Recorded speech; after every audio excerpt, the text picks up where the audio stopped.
William Morrow and HarperAudio present Galaxy Raiders, Abyss. Galaxy Raiders, Book 1, by Ian Douglas. Performed by Devon Sorvery. For Brea.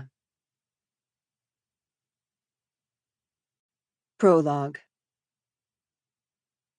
The galaxy was already ancient 1 billion years ago, when the Authority established itself as the dominant voice of some millions of high-technic civilizations. A true empire in all but a few quibbling details, the Authority had no emperor and only rarely intervened in any individual species' governance. Those civilizations within its ancient folds gave their allegiance, in myriad forms, to the Authority's principal mind, deep within the hellish depths of the Galactic Core. In theory, at least, that mind was aware of all its teeming quadrillions of dependents. In fact, and of course, it took time, often a great deal of time, for information to pass through the tangled network of interstellar gates from the galaxy's outer spiral arms into its shining heart, and just as long for the mind's judgments and commands to make the journey back. The Galactic Empire was very powerful, but it was also very slow. The Authority did establish rules, demand compliance, and pass judgment. Subject races obeyed, or they passed into extinction.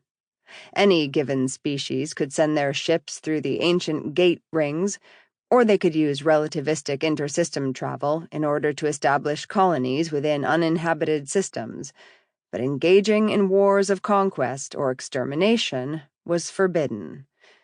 These were privileges reserved for the Authority. And now the minds of the Galactic Authority, deep within the fastness of the core, might have to exercise that privilege once again, with the noisily upstart inhabitants of a minor star system 26,000 light-years away. Human civilization, so-called, would obey the Authority, or it would very soon now pass into extinction. Chapter 1. "That's it, Dec," Alexandra Morrigan said, shaking her head. "No more. I'm sick of it. I just want to die and get it over with." Her massive companion, seated in the flyer's cabin, regarded her through glittering lenses. "Get what over with?" it asked. "Life." "Life," she agreed. "Endless interactions with idiots. Round after round of the same political nonsense. Self-serving narcissists playing games I simply don't want to play. Having to attend vapid social functions, like this one." She snorted.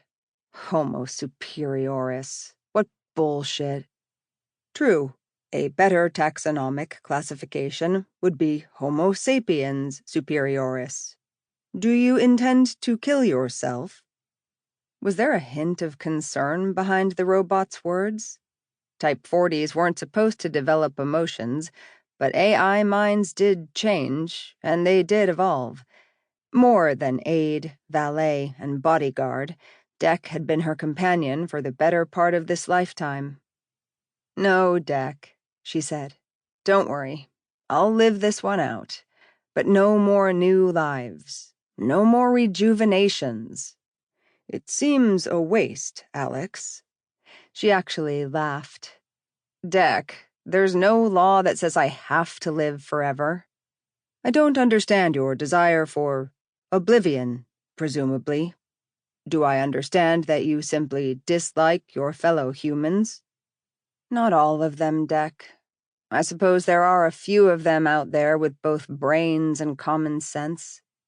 She considered the question for a moment as the flyer cruised north through a darkening late-evening sky. Morrigan was 398 years old and bore the physical features and bearing of someone in her 60s.